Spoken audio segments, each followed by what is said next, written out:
It happened in the days of Xerxes the king, a bully and a fool to boot. He made a great feast for the nations he ruled, to display his treasures and loot. He had no shame, did not fear God's name. The fortune was not his to keep. It was stolen from the temple in Jerusalem, which lay in a sorrowful heap. The festivities lasted 180 days, the wine and the spirits flew. Destruction and deliverance were being prepared, but at the time, nobody knew. The drunken king ordered Vashti to appear. She refused him unceremoniously. Upon advice from his court, he sent her away, and regretted it almost immediately. So a beauty pageant was quickly announced, to choose a new queen in her stead. All the maidens vied for this honor so great, but beautiful Esther was filled with dread. Her kinsman was Mordecai, a Jew so renowned, her lineage from Saul's royal gene. She tried to hide, but fate would not be denied. Xerxes chose her as a new queen. Mordecai gave her instructions precise. To the palace he came every day. Esther was not to reveal her nation of birth, yet remain Jewish in every way. The stage was now set for Jewish salvation. Esther was a powerful force. She urged the king to choose an advisor, the Jew Mordecai, of course. One day Mordecai heard two soldiers plot. To kill the king was their aim. He told it to Esther, who saved the king's life, but gave credit to Mordecai by name. Now an ill wind was brewing for the Jewish nation, in the guise of Haman the Agagite.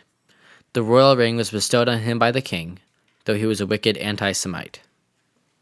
Haman was proud. He preened at the gates. He commanded all to bow. But Mordecai refused. He said, "I am a Jew, and my God does not allow." Haman wanted revenge on the Jews. To annihilate them was his vow. He'd slaughter them all on one bloody day, but the only question was how. But this evil man thought of a plan. He devised a kind of lottery to determine the date of the poor Jews' fate. The 13th of Adar it was to be. Haman pleaded his case to the king, that the Jews were of no use at all. Xerxes agreed, and it was quickly decreed that the Jews were slated to fall. When Mordecai learned of this treachery, sackcloth and ashes he donned.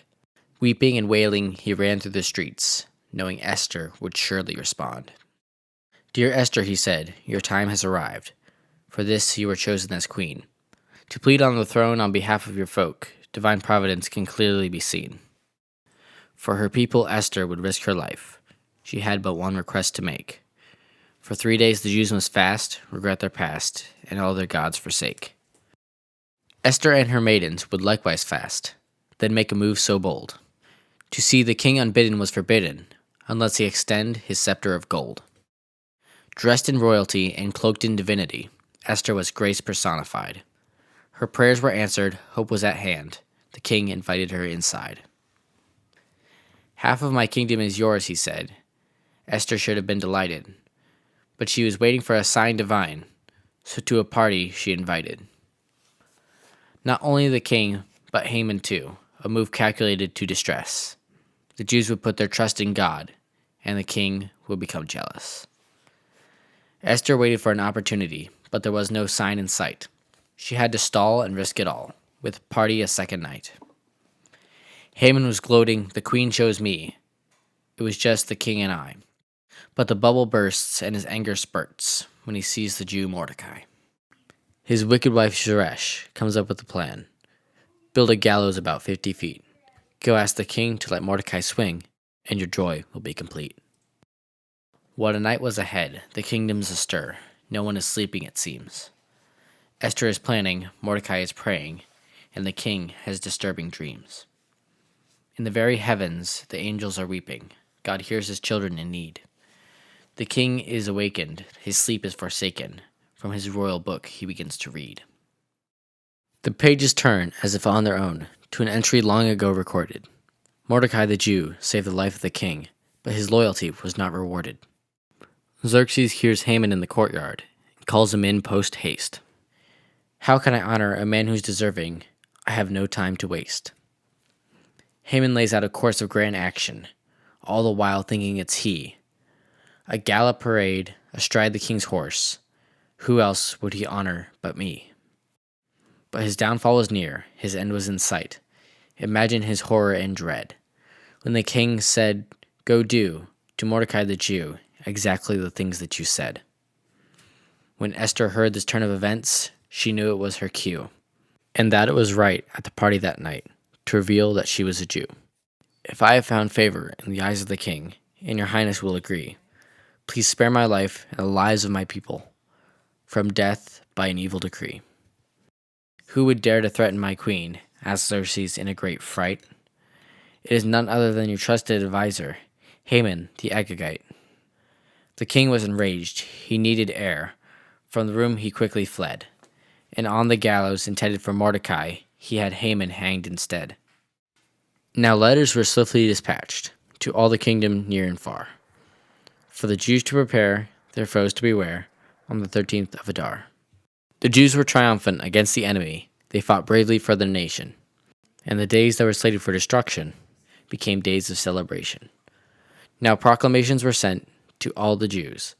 Rejoice and be of good cheer. Remember these days of Purim and commemorate them every year, by sending foods and gifts to your friends and eating a feast galore, by reading this tale not once but twice and giving charity to the poor.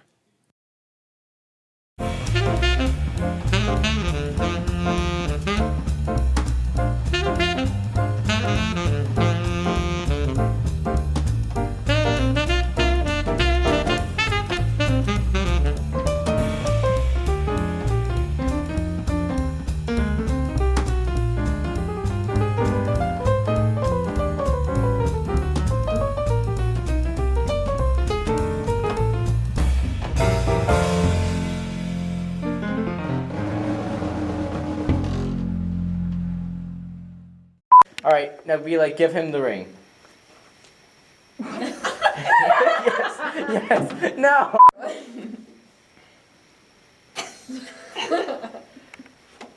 Dance, everybody dance. Mordecai, come in, you're angry. Haman, you're angry when you see him. No. Okay, keep going. Okay, Mordecai, come in. And then he's like, no, okay. It was said in the days of yore that words were spoken and things were said. My king, I don't know what I'm talking about, but this is cool. And also popsicles. Haman was gloating, the queen chose me. It was just the king and I. Okay, but his stop. You can take this down a little bit.